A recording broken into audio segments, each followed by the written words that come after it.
As the conflict continues in the Middle East, EFF leader Julius Malema is today expected to stage a picket at the Israeli embassy in solidarity with the people of Palestine. The party says there's no reason why the Israeli ambassador is still in the country and why South Africa still has economic ties with Israel. Khayelihle Khumalo is covering the picket. Let's cross to him now.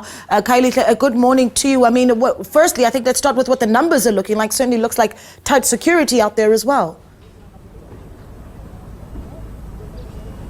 Well, very much so, Naledi, tight security, but also, most importantly, you know that this is part of a very unwavering support for the people of Palestine. We do know that EFF as well has been very quite outspoken about some of the challenges that are facing the people of Palestine. But joining us now is our very own international editor here, the SABC, Sophie Mugwana. So, Sophie, we're just talking about the intensification of this war, the heavy bombardment, and of course the death toll that continues to rise.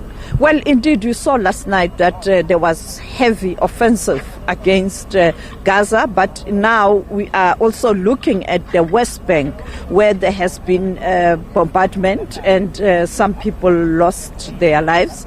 And it looks like indeed Israel is now intensifying its project in terms of hunting down Hamas. But unfortunately, as we speak, thousands of people who have died are ordinary citizens, particularly women and children. And therefore, we see a concerted effort by the Israeli Defense Force to ensure that they start implementing what they spoke about for many days now, that is looking at implementing the ground offensive.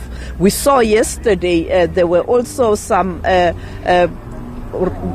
bombardment or attacks at the Rafah crossing, where you are supposed to have this humanitarian aid going to Gaza, and therefore it is a critical moment as we speak now.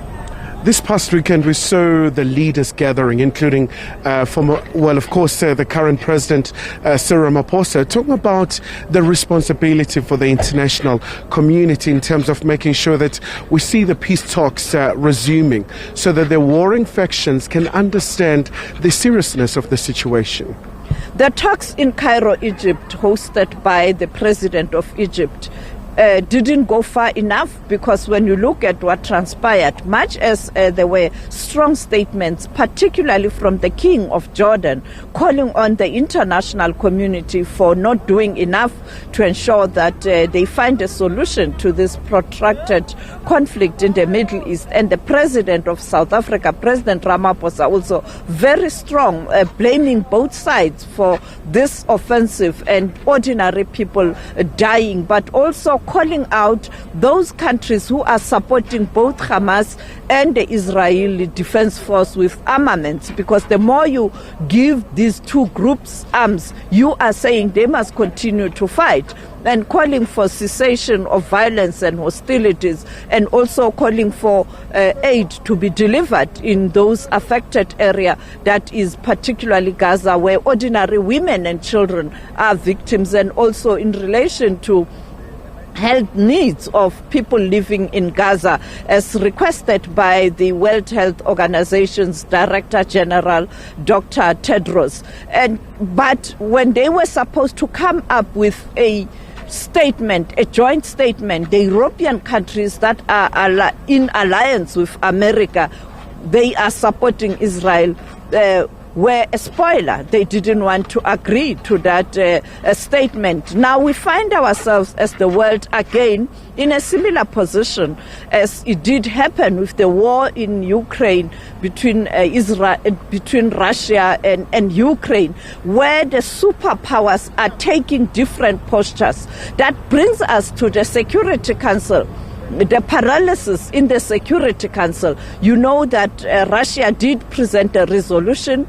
Americans and the others vetoed the resolution because of the international balance of forces and jostling for superpower status. You had Brazil, a more neutral country, that is not even a permanent member of the Security Council, but currently chairing the Security Council on rotational basis, putting a resolution that was more inclusive, But Americans, because their president was going to the Middle East, and he was hoping to meet the leaders of the Middle East and also Israel.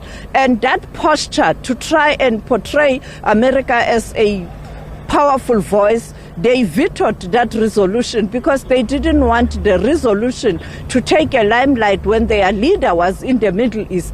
But then there was a hit back by leaders of the Middle East refusing to meet President Biden, snubbing President Biden. And therefore, ordinary citizens of the world, when leaders are jostling for power and posture, are suffering. And we are here again where we find ourselves, where the world is divided or fragmented, as the Secretary General of the United Nations pointed out when he spoke to the SABC during the BRICS summit. All right, Sophie, thank you so much indeed for your time. Of course, that's the SABC's international editor, Naledi. We're still stationed here outside the Israeli embassy. As you know, that the EFF says the world should not pay lip service when their atrocities are committed in Gaza.